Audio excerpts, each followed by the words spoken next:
aunana kogume kogu pargi lehed ära 1 aasta ja siis 2 aastat on meil nii-öelda seisab ja siis 2 aasta tagant kaevame üles ja siis nendes kastidesse sealt tuleb nagu muud siukest umbrohi, talveaia jäätmed ja muud siuksed asjad kõik. Siin on tõenäoliselt mingid tsiklaste vastsed, kes teevad hästi suured käigud. Nemad on siit ammu läinud, kas oma teed või on rähnad ära söönud, aga sellistesse käikudesse saavad siis igasugused pisikesed tegelased minna peitu, et kes ise ei ole võimelised puu sisse auke tegema, kasutavad väga hea meelega selliseid juba valmis tehtud kortereid. Nii et jälle taaskasutus.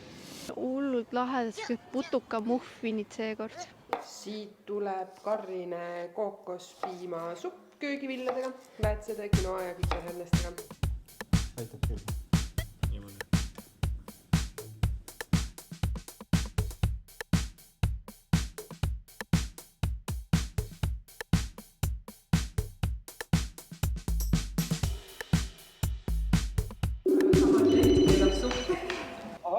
Halloo!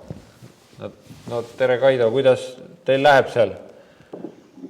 No tere! No ma võib öelda, et oleme kenasti jooksma saanud oma talgutööd. Päike paistab, natukene pilve, parasjagu soe, mitte palav, mitte küll. Parim, mis olla saab talgupäevaks. Teeme ära, oleme terved.